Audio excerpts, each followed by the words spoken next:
Cuando mencionamos su nombre, los venezolanos sabemos de quién se trata. Querida, respetada, y es encargado de mostrarnos las bondades del país, desde los espacios más concurridos hasta los lugares más recónditos. Es una mujer que con su carácter y su particular humor se ha ganado nuestra admiración y ha logrado a través de sus ojos y sus vivencias comunicar el verdadero sentir de todos los venezolanos.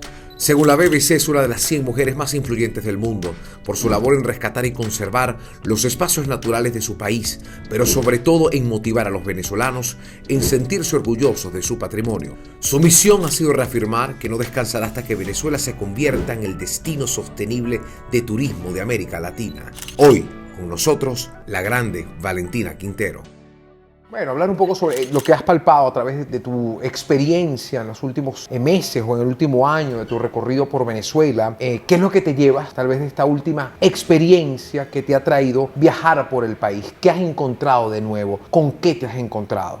Fueron 7 meses, de enero a julio, donde hicimos 7 capítulos. Si hay alguien a quien le consta la destrucción del país, es a mí, porque tengo 35 años viajando con mucho juicio. Entonces sé cómo era y sé cómo está. Cuando estás en esta profesión, cuando estás en esta vida de viajar, tú decides también qué es lo que tú quieres narrar y qué es lo que quieres compartir.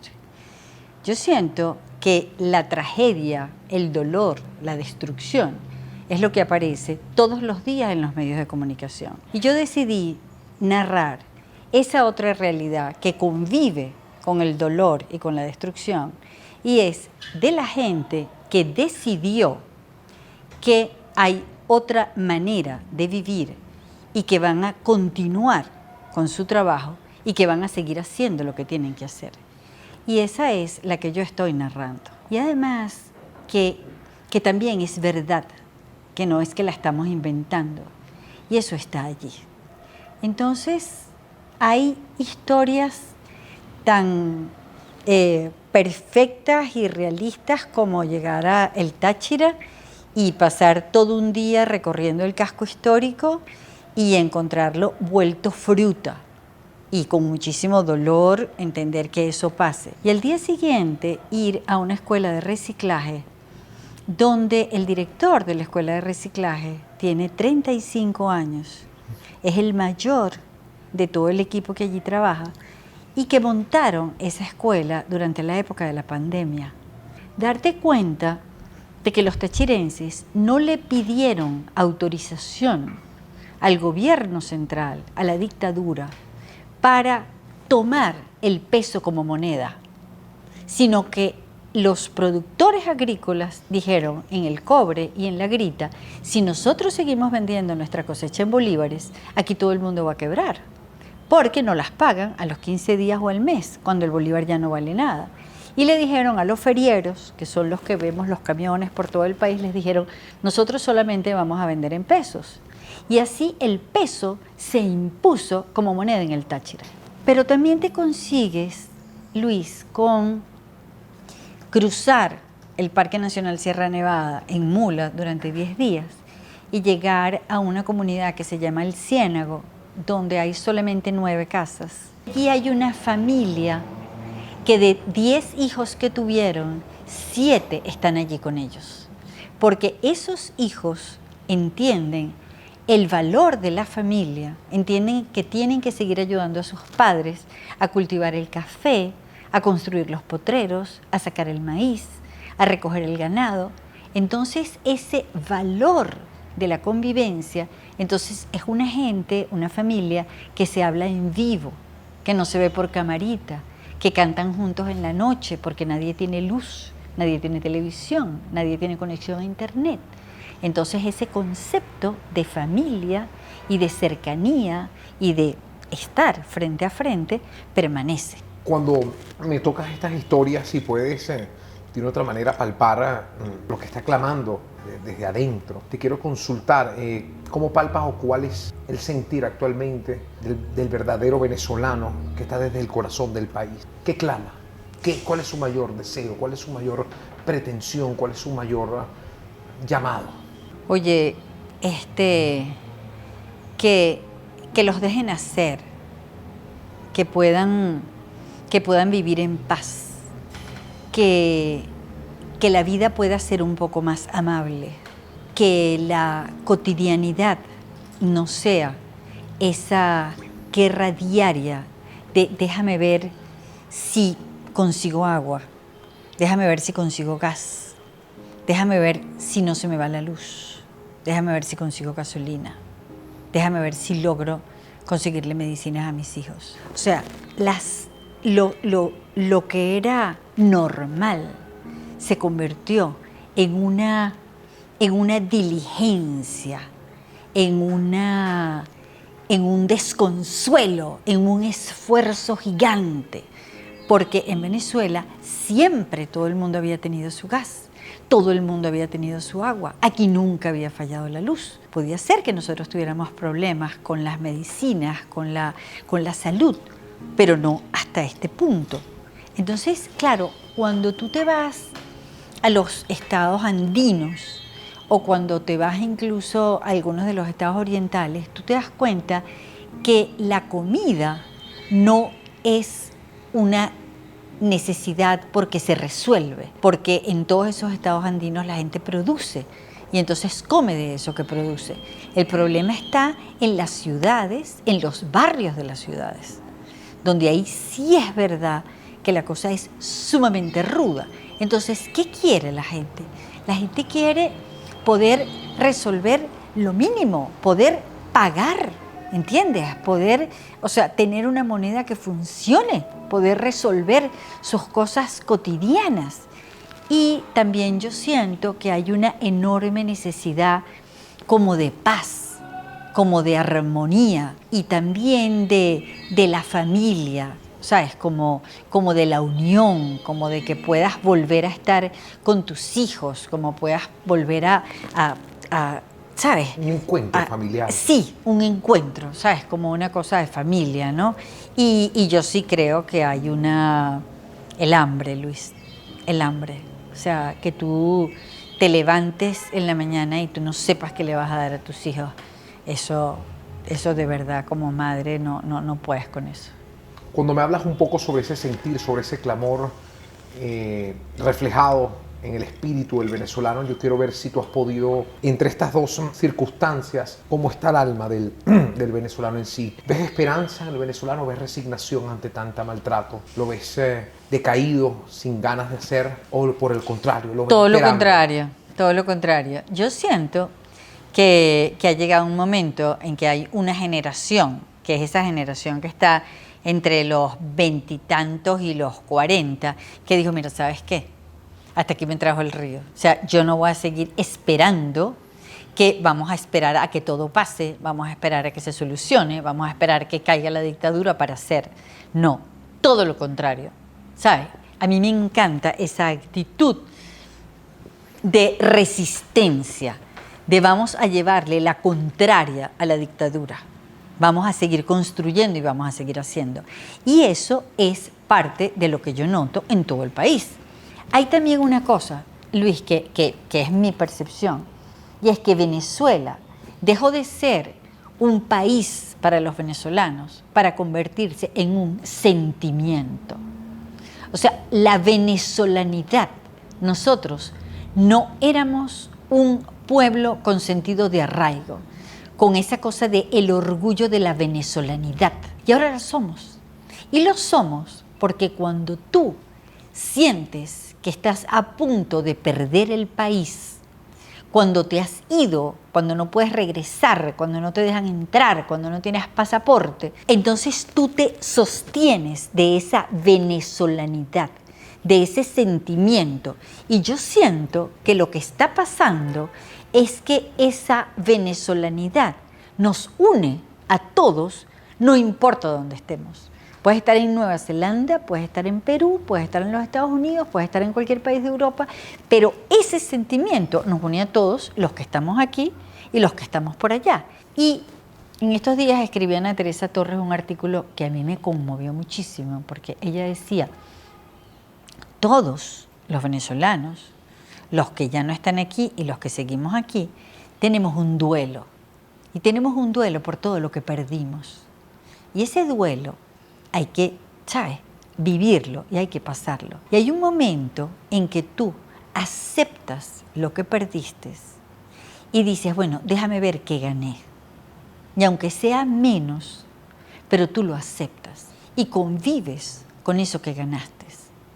Y si hay algo que nosotros ganamos, es el sentido de arraigo y la venezolanidad, el que nos importa el país, nos duele. Y ahí quiero justamente ir. Cuando me hablas de la dolencia, ¿qué sientes entre tanta tragedia, entre esa reconquista con nuestro arraigo y nuestra nacionalidad? ¿Qué es lo que más le duele al venezolano? ¿Qué es lo que realmente le choca dentro de sus emociones, le perturba en su forma de ser? ¿Qué es lo que realmente le causa una tragedia al venezolano en sí a través de su experiencia en esta circunstancia? Lo injusto que fue que esto ocurriera.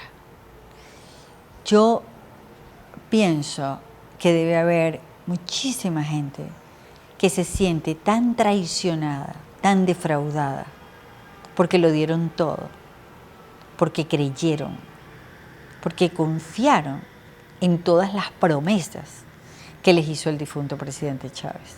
Porque él le dijo a todo ese pueblo que, ¿sabes?, que él los iba a, que él los reconocía, que el país era para todos ellos, que él iba a resolver todas las cosas.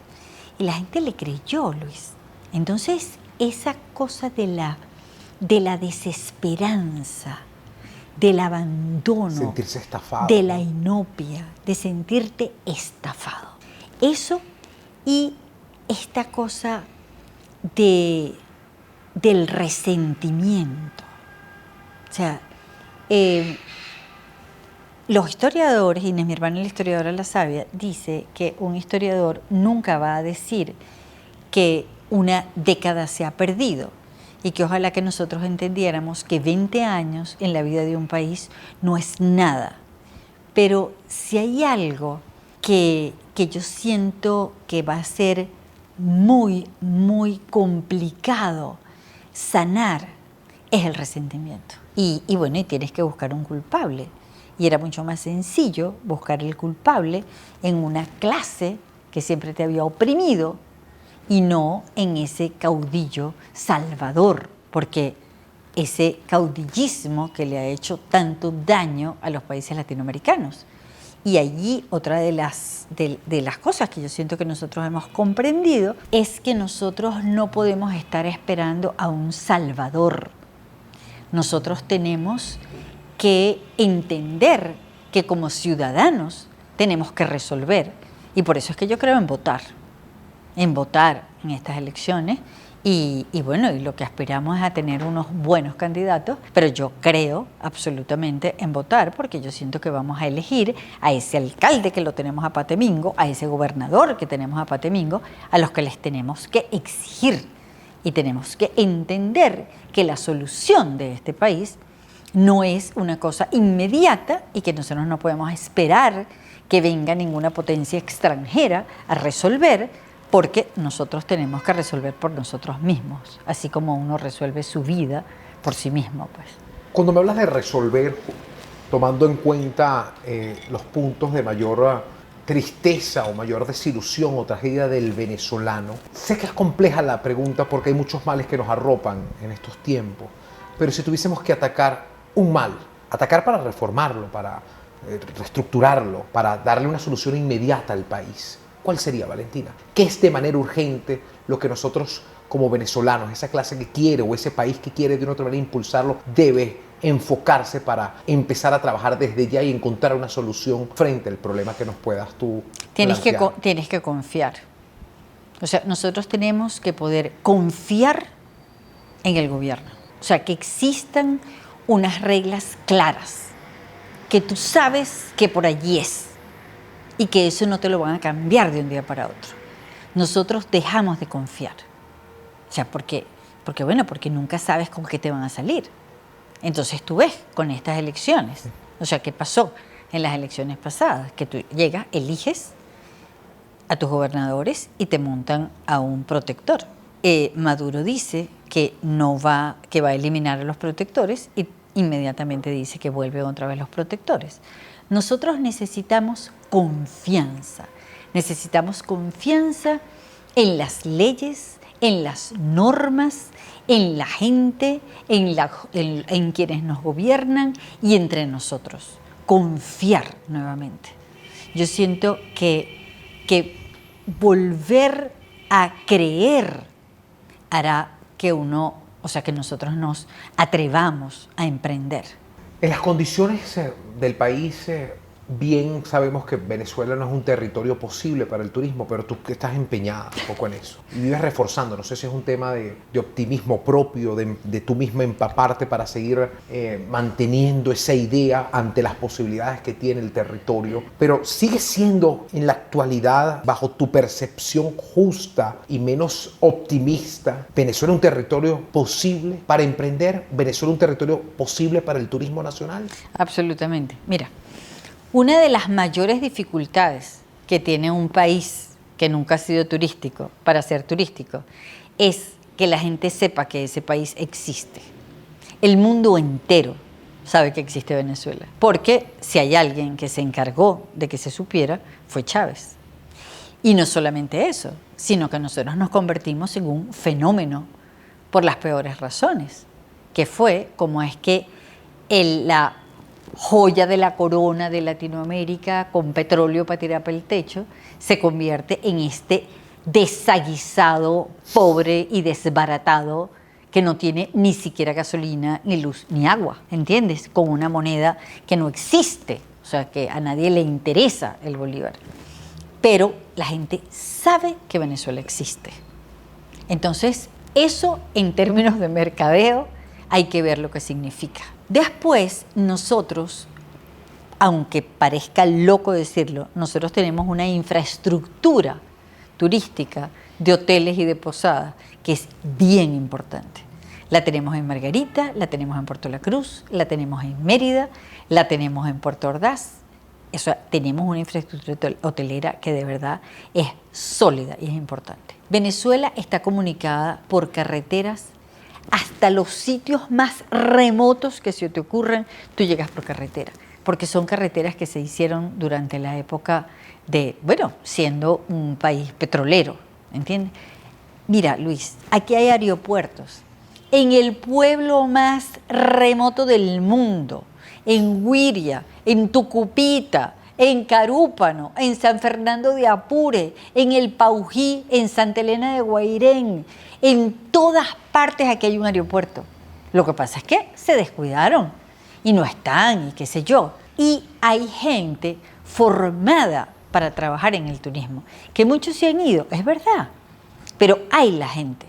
Y cuando a nosotros nos tocó hacer, cuando estábamos haciendo Bitácora, yo recuerdo que, por ejemplo, Amazonas, Puerto Ayacucho. Mira, Luis, en Puerto Ayacucho había 2 líneas aéreas, Guayumi y Aguaiza, que cada una tenía 20 y 30 avionetas. Y se hacían vuelos regulares para toda esa selva. Y había 10 operadoras turísticas. O sea, eso estuvo, eso funcionó. Eso fue una realidad, eso no es una cosa que sea un invento. Entonces, siempre hablamos de esa naturaleza extraordinaria que nosotros tenemos. El hecho de no haber sido nunca un país turístico hace que nosotros tengamos una naturaleza muy virgen y que el turismo sostenible pueda ser en Venezuela una realidad porque nosotros no hemos acabado con esa naturaleza. Entonces nosotros lo podemos hacer bien desde el principio porque tenemos experiencias maravillosas por todas partes. Entonces hasta eso es un beneficio. Además, es la primera vez en la historia de Venezuela que el turismo es una necesidad. Porque mientras nosotros fuimos un país petrolero, que ya no lo somos, nosotros no somos un país petrolero, PDVSA no existe, PDVSA es una ruina completa, entonces eso hace que el turismo sea una urgencia, porque lo necesitas para poder salir adelante. Yo siento que la construcción de Venezuela va a ser con el turismo y con la tierra. O sea, porque si algo fuimos nosotros en algún momento, fue grandes productores, porque nosotros tenemos una tierra súper privilegiada, porque aquí todo se da y nosotros tenemos quien sepa hacerlo. El turismo lo que genera es un orgullo tremendo, es un profundo sentimiento de arraigo, es esa cosa de compartir tus espacios. Y si hay algo que nosotros hemos visto en estos 7 meses que estuvimos viajando por Venezuela, es cómo en las regiones los chamos así, pues jóvenes, chamos entre 30 y 40 años, decidieron empezar a conocer su territorio y a compartirlo con la gente. Y a compartirlo, o sea, a nadie se le ocurría antes coger a Cojedes. O sea, ¿qué ibas a hacer tú en San Carlos, Estado Cojedes? Y entonces la misma gente de Cojedes empezaron a recorrer sus ríos, descubrieron Pozo Azul, y Pozo Azul, aun cuando está en Yaracuy, se le entra por Cojedes y todo el mundo va para Pozo Azul. Las chamos en Valencia, que si los cerros de por ahí de Valencia, los mismos Pemones en Canaima, que tenían una cantidad de sitios que eran una caleta a los que nadie podía ir. Y cuando empezaron los vuelos a Canaima y cuando empezó a agarrar todo el mundo para Canaima y vino Alex Tienda y vinieron el dominicano y vino el colombiano y vino el boliviano y empezó a ponerse de moda y hubo los vuelos para Canaima y todo el mundo cogió para Canaima. ¿Y por qué quiero yo que Canaima sea un destino turístico? ¿Por qué queremos todos que Canaima sea un destino turístico y que funcione? Porque esa es la única manera en que nosotros podemos sacar a los Pemones de la mina. Hablando y profundizando varios temas interesantes, los que traes a continuación, uno de ellos es esta demanda de youtubers, influencers extranjeros que vienen a hablar de las bondades del país, y esto se ha generado un debate bastante arduo de si hay una promoción al país frente a una crisis que no representa a la mayoría, y que bien se ha generado una polarización frente a un tema que puede ser sensible y, como bien dices tú, nacionalista. Hay un choque de trenes. Respalda lo que hacen tal vez estos jóvenes mostrando las bondades del país, y que muchos cuestionan por vivir una situación tan adversa en un país donde las precariedades y las necesidades son más. ¿Qué dice Valentina Quintero sobre esta gran promoción de personajes extranjeros con Venezuela frente a un debate de un país en crisis? Una gente que va para Canaima, o sea, solo puede promover bondades porque va a una geografía que es exuberante, que es única, que es un privilegio. Y tú optas como viajero que eso es lo que tú quieres mostrar. Y claro, si te metes más adentro y te vas para la mina, probablemente no te vayan a dejar entrar. Y eso no lo puedas mostrar. Y tú lo que quieres es mostrar esa geografía maravillosa y esa exuberancia. Yo siento que lo que ellos están mostrando no es mentira. O sea, porque eso está allí, eso existe, y esa es una bondad de Venezuela, y es una bondad de la que Venezuela puede vivir. Yo acabo de ver el trabajo que hizo Luisito Comunica. Yo no tenía idea de quién era ese niño, ¿sabes? Porque yo no soy youtuber, porque es otra generación, X lo que sea. Y ese niño hace un primer capítulo donde dice: Venezuela hace 4 años y Venezuela ahorita. Y él no fue para Canaima, él no fue para Los Roques, él se fue para los pueblos del sur del lago de Maracaibo. Y cuenta con aquella sencillez y con aquella naturalidad lo que pasa en esos pueblos, que por supuesto hay toda esa maravilla de geografía, de paisaje, el relámpago del Catatumbo, los pueblos sobre el agua, pero cuenta también cómo, por una mala decisión de una canalización que se hizo de un río, esos pueblos que siempre vivieron sobre el agua están viviendo sobre el pantano. Y cuenta las penurias también. Y en ese primer capítulo, él dice, bueno, aquí no hay agua, ¿sabes? Él dice, yo no sé por qué no hay agua. No lo hace con un tono de denuncia, no es alerta.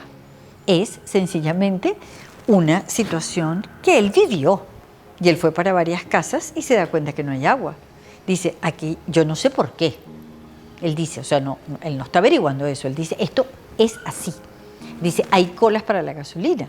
Y muestra las colas para la gasolina. Aquí se va la luz y yo no consigo hielo. ¿entiendes? O sea, cosas que son verdad. Pero a la vez se va para Mochima y se va a pescar y salen sopotoscientos delfines y ve a aquellos delfines y se emociona y se asombra y tiene una novia venezolana y le parece fascinante el cocosete y le parecen ricas las cervezas, pero habla también de la tragedia que es pagar. Si tú eres venezolano, pues tú puedes tener pronto pago, qué sé yo, todas estas cosas que hay aquí, pero si tú eres un extranjero y tú vas a pagar en dólares, que es con lo que puedes pagar, el lío para que te den un vuelto y cómo haces y cómo lo resuelves, ¿no? Entonces, son las realidades que conviven. Entonces, si aquí viniera un periodista de CNN, probablemente resuelva irse para los barrios en todas partes y ver el horror, el dolor, el sufrimiento, el hambre, la basura, y eso es verdad también. Pero lo que nosotros no podemos es negar que esto otro que han mostrado estos muchachos también es verdad. Y sobre ti, sobre ese empeño de seguir promocionando y ser promotora del turismo y del país bajo estas circunstancias, ¿sientes que en la actualidad es propicio y se genera como una fuerte discusión nuevamente el seguir impulsando el turismo en la actualidad? ¿Sigue siendo terca en eso, en seguir impulsando las bondades del país? Absolutamente, Luis, absolutamente. Porque fíjate, yo sé que uno de los dramas que tenemos ahorita para el turismo, sobre todo el turismo interno, porque yo creo que el turismo interno es lo que de verdad hace un país, y ahorita una de las cosas que decía este muchacho, Luisito Comunica, era el rollo que significa coger para acá. O sea, ¿sabes? ¿Cómo haces para llegar hasta Venezuela con toda la cosa de los aviones y no sé qué, y todas las trabas que te ponen?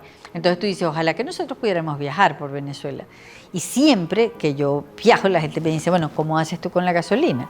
O sea, mi trabajo es viajar por Venezuela.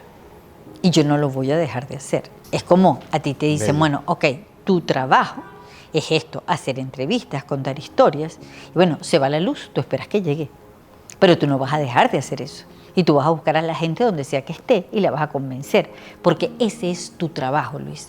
Es como la gente que siembra, que dice, bueno, no consigo fertilizante, me vuelvo orgánico, pero yo tengo que seguir sembrando porque eso es lo que yo sé hacer. Entonces, ¿cómo hago yo para viajar? Yo conozco gente en todas partes de Venezuela. Entonces yo llamo y digo, voy para Barinas, necesito gasolina, tú me puedes conseguir unos bidones, y pago la gasolina en lo que la tenga que pagar, porque yo no voy a dejar de viajar, porque yo voy a seguir mostrando el país, porque además yo quiero compartir esas historias de resistencia, porque yo siento que si hay algo que caracteriza al venezolano es la resistencia. Esa cosa que siempre ocurría cuando, bueno, todo se resuelve con un pedazo de tirro, todo lo acomodas, todo lo arreglas porque tú no te vas a quedar sin grabar, sin hacer lo que tienes que hacer. La improvisación, cómo nosotros mantenemos el sentido del humor hasta en las peores circunstancias, como esa cosa de cuando llegue el agua, ya tú sabes que, bueno, que cuando llegue el agua tú tienes que correr como un demente a bajar todas las posetas, a llenar los baldes, a hacer toda la cosa, porque bueno, con eso te toca vivir. Y yo incluso pienso que cuando vino la pandemia, los venezolanos estábamos mejor preparados que nadie, porque nosotros ya casi que teníamos, o sea, que no puede salir, igual nosotros no podíamos salir, porque no teníamos gasolina, porque nos mataban, por la inseguridad, porque se iba la luz, porque no teníamos agua, por lo que sea. Imagínate cuando nosotros tengamos las necesidades primarias resueltas, ¿en qué nos podemos convertir? Si nosotros, ¿sabes?, entendemos lo que es la penuria, entendemos lo que es la improvisación, el resuelve, el ve a ver cómo haces para seguir para adelante. Entonces, por supuesto que voy a seguir promoviendo el turismo, por supuesto que voy a seguir en Venezuela, por supuesto que voy a seguir contando esas historias, porque esa es mi vida, porque eso es lo único que yo quiero hacer con cada segundo de mi existencia, porque yo no concibo la vida de otra manera, porque yo siento que tiene que haber un canal para contar lo que ocurre en Venezuela, más allá de la tragedia y del dolor. Y eso es lo que yo quiero contar.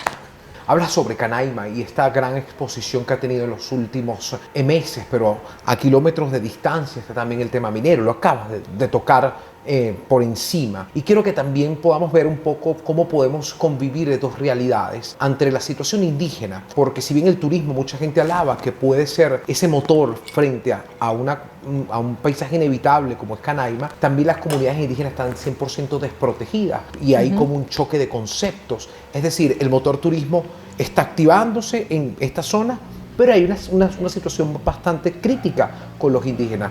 ¿Cuál es la situación? Ahora te pregunto a ti cómo están viviendo nuestras comunidades indígenas más allá de lo que se puede estar gestando o generando a través del Parque Nacional Canaima. Bueno, lo que pasa es que los indígenas del Parque Nacional Canaima quizás sean los únicos que pueden estar un poco más privilegiados. Porque reciben ese turismo. O sea, fregado es los yecuanas en el Caura. O sea, porque el Caura lo tomó la minería por completo y los desplazó a los yecuanas y a los ánemas. Yo recuerdo cuando nosotros íbamos al Caura, y además que los yecuanas siempre se llamaron a sí mismos los no conquistados, y cómo fueron desplazados por esa minería tan ratapelúa, y tan dolorosa y tan ruin, que no solamente destruye el medio ambiente, sino destruye el alma de quienes están ahí metidos. Cuando tú piensas en todos los indígenas del Amazonas, que en algún momento lograron medio vivir con algunas, ¿sabes?, con algunas participaciones dentro del turismo, en los sitios que estaban más cercanos de Puerto Ayacucho, y ya está, eso se acabó. Y además que recibían las bolsas CLAP que llegaban hasta esas comunidades, y además tenían unos cupos de gasolina para sus comunidades, y ya todo eso se acabó. O sea, yo no quiero ni pensar en la situación en que se encuentran todos esos indígenas del Amazonas en los pueblos más remotos del mundo, que seguramente volvieron a sus conucos y entendieron que bueno, que no les va a llegar harina pan, que no les va a llegar aceite, que tienen que volver a la yuca, a la pesca, al conuco, y ya está. O sea, si hay algún grupo en Venezuela que está en la más absoluta inopia, son los indígenas. Y volvemos a las promesas no cumplidas. Cuando tú piensas que el difunto presidente Chávez casi que dictó decretos donde las etnias indígenas eran unos venezolanos superiores, con unos derechos que más nadie tenía. Y eso nunca se cumplió. Nunca de verdad hubo eso para las comunidades indígenas. Y eso sí es de verdad bien doloroso porque ellos no tienen ninguna manera de hacerlo saber. Vale, tú sabes que hay un deseo de una gran parte del país con tu incursión política. Siempre es como un deseo, y lo escuchas cada vez que hay un recorrido, un pronunciamiento de tu parte. La pregunta es directa. ¿Aceptarías de otra manera una invitación de cualquier gobierno? No. Mira, Luis, yo no tengo el menor interés en ser ministro de Turismo. Yo no soy una buena gerente. Yo soy un desastre. Yo soy periodista. Bella. Y yo lo que quiero es andar por todo el país contándolo y comunicándolo. Si la intención es meterme dentro de una oficina a tener que entenderme con un montón de gente, yo que además soy autosuficiente, autoritaria, que no acepto que me lleven la contraria, lo voy a hacer muy mal. Entonces es preferible desde aquí, o sea, yo tengo 30 años en esto sin haber sido ministro. Entonces, ¿qué necesidad tengo yo de meterme en un paquete así? O sea, ¿sabes? Además que yo creo que hay una... O sea, yo creo que le toca a otra generación resolver estos entuertos. Y yo siempre estaré, como he estado toda la vida, para apoyar, para orientar, para decir, pero no para ser ministro. ¿Qué te pasa? Vamos sobre ese deseo del venezolano de quererte ubicar siempre en un cargo público para poder gerenciar o llevar y arrear el sector que has manejado con tanto amor hacia el país. Pero ya que, como bien dijiste, no hay ninguna pretensión de estar en ningún cargo público, yo quiero preguntarte si estarías dispuesta a sentarte en algún momento con el régimen o con algún gobierno a buscar planes de acción y para concretar de forma importante. Sí, absolutamente, absolutamente. Es más, con este gobierno lo he hecho con algún ministro y ha sido siempre muy bajo perfil y ha sido maravilloso hacerlo porque bueno, tú te das cuenta que por encima del desastre Y de las diferencias. y de las diferencias, si te oyen y si de verdad puedes aportar, es buenísimo que eso ocurra. Evidentemente, siempre hay el prurito de yo no me voy a retratar, ¿entiendes? Con ellos. Pero si ese ministro así lo entiende y sabe que es mejor para los dos, porque él tampoco puede dejar que vean que yo, teniendo una posición tan frontal en contra del gobierno, estemos haciendo cosas juntos. Entonces, sencillamente, es una alianza de dos que creen en una idea y que trabajamos juntos y ya está. Siempre voy a estar dispuesta a hacerlo, porque lo único que yo quiero en la vida es que Venezuela se convierta en el gran destino de turismo sostenible de América. Y ese es un empeño, y yo lo único que le ruego a José Gregorio Hernández es que yo no me vaya a morir sin ver eso.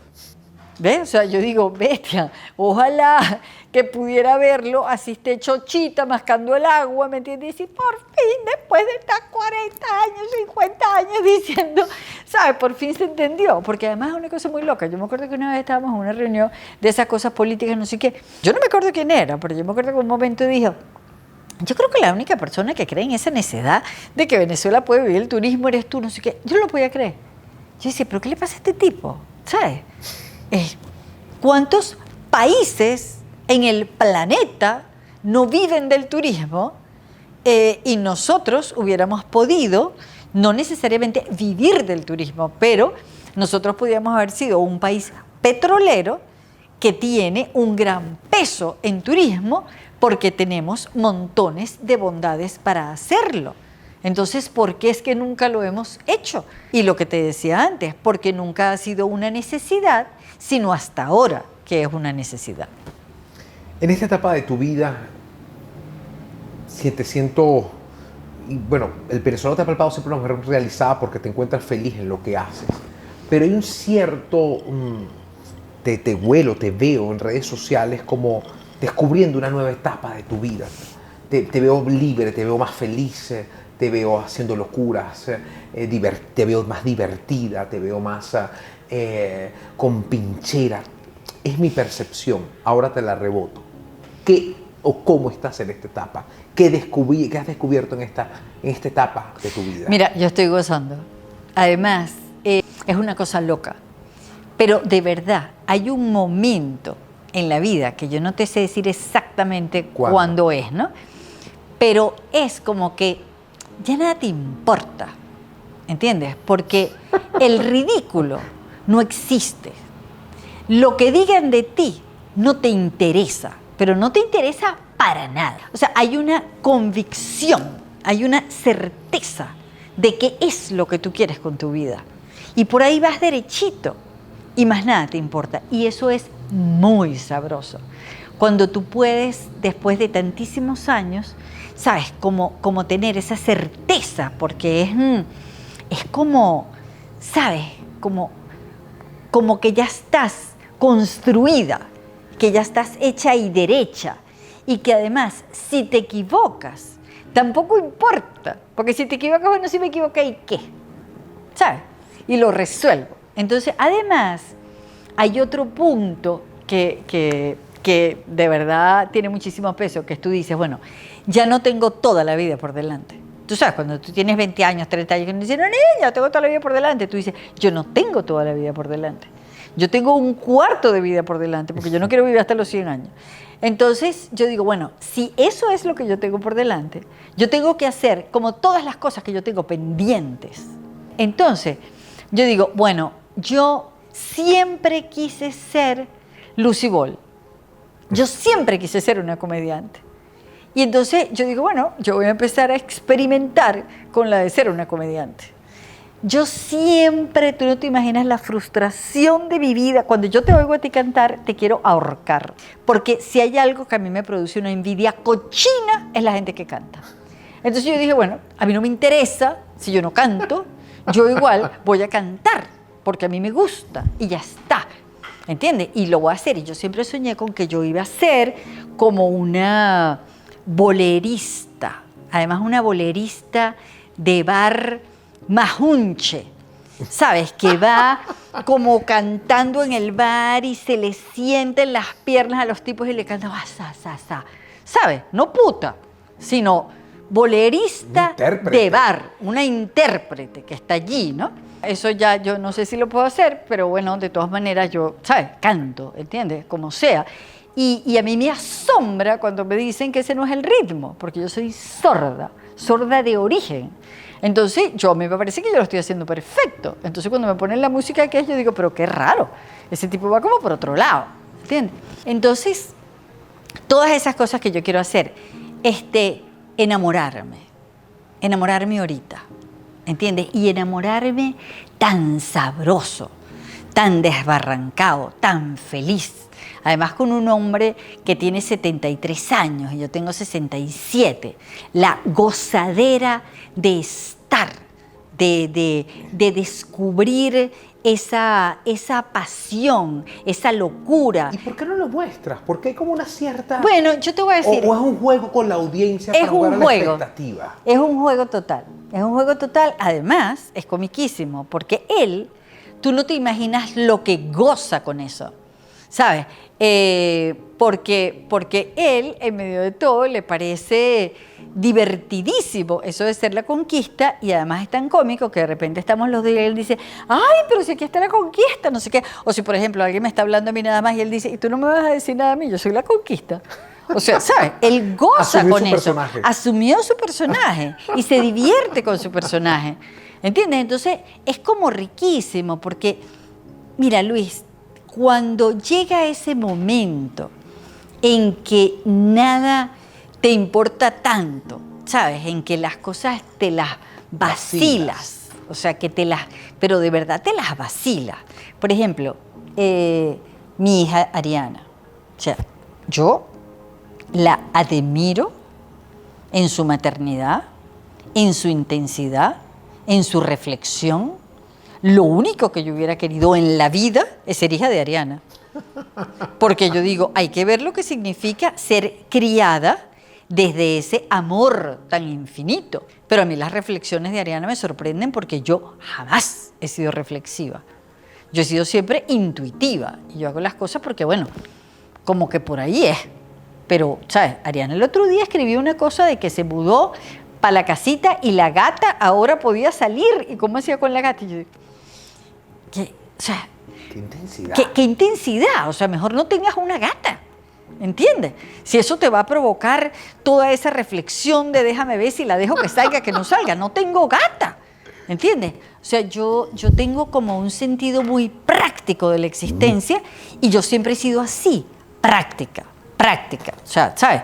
Ariana, esa es una cosa comiquísima porque Ariana siempre dice, mamá, cuando yo te cuento un problema, yo no estoy buscando que me lo soluciones, sino que me digas, ay, mi amor, es verdad, no sé qué. Yo soy absolutamente varón. O sea, ¿sabes? Yo siempre lo que quiero es como resolver, como decirle las cosas que puede hacer. Y, por ejemplo, en las situaciones de divorcio, yo siempre termino estando de acuerdo con los varones, porque yo digo, pero bueno, estas pérfidas, ¿por qué le quieren quitar todo a ese pobre señor? ¿Sabes? Entonces, pero mira, Luis, yo estoy en un momento de mi vida pero tan pleno, que tengo perfectamente claro qué es lo que quiero hacer y sé perfectamente lo que no quiero hacer.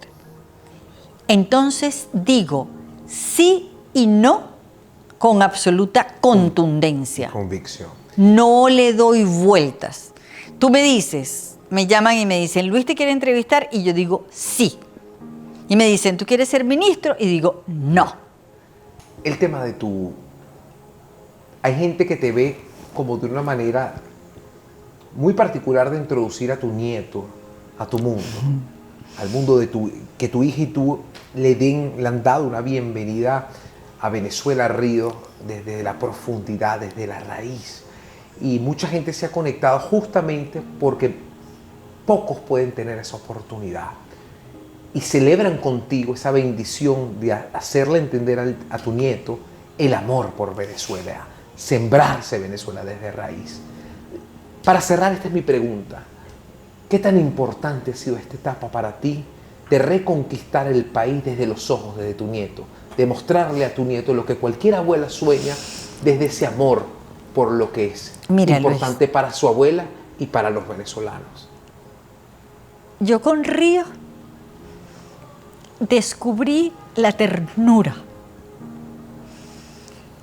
Yo no tuve oportunidad de ser tierna con mi hija porque había una enorme responsabilidad.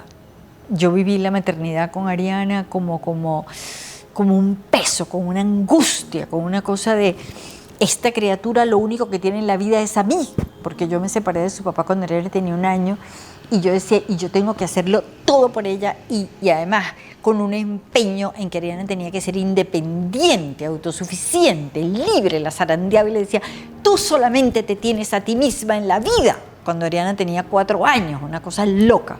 Entonces, con Río es la entrega, la ternura absoluta, esta criatura que me dice Tina y yo me derrito, que además es tan simpático, que sea un nieto que me cae tan bien, y entender que la maternidad puede ser desde el amor y que desde el amor tú le puedes crear la confianza, la autosuficiencia, la seguridad, la independencia, y que ojalá yo hubiera tenido esas herramientas que tuvo Ariana y que además ella las buscó para educar a su hijo en esa forma. Y yo ahorita entiendo que Ariana es una sobreviviente, pero yo no lo vivo con ninguna culpa. Yo digo, esa fue la mamá que le tocó y lo que yo le digo siempre a Ariana y lo que le decía siempre, bueno, cualquier rollo que tú tengas, pagamos el psicólogo, pagamos la psiquiatra, ¿entiendes? Para que tú lo resuelvas, pero yo no voy a andar por la vida con una culpa de madre rata peluda, ni mucho menos, porque si hay algo que Ariana entendió es que para mí, mi prioridad en la vida fue siempre y sigue siendo el trabajo. Punto. Y yo por eso no tengo ninguna culpa. Yo voy a ver a mi nieto cuando yo lo pueda ver. Pero si yo tengo que decidir entre mi trabajo y mi nieto, va a ser el trabajo. Exactamente como fue con Ariana y exactamente como es con la pareja. O sea, el trabajo siempre, siempre está por delante. Y no me interesa. Y así es tu vida, así es tu idea. Es así. Mi vida, bello, bello profundo. Además me encantó el final de cierre. Aprovecho para que le hables a cámara y le envíes un mensaje a la Venezuela que cree en ti, que la llenas de esperanza con tus mensajes, que espera todas las mañanas verte a ver dónde estás y se conecta con lo mejor del país. A Venezuela la vamos a construir nosotros. No podemos esperar que nadie haga eso por los venezolanos. vamos a fajarnos cada quien desde donde esté y entender que Venezuela es eso, un sentimiento. Y la venezolanidad nos une a todos para construir este país, porque todos tenemos un solo país y el de nosotros es Venezuela. Gracias, Vale. Gracias por el tiempo, por tu casa, por tu ¡A ti, mi amor! Te amo, Tanto que te quiero. aunque me tengas abandonado. Pero bueno, entiendo que la conquista es prioridad. Abandonado nada. Vamos a brindar.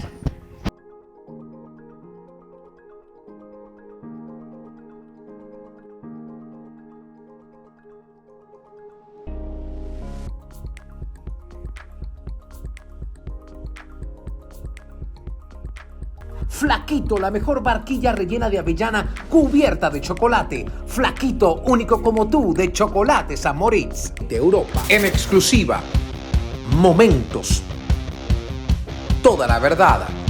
Y los invito a mi canal de YouTube para que conozcas historias contadas de otra manera. Suscríbete a mi canal y activa las notificaciones.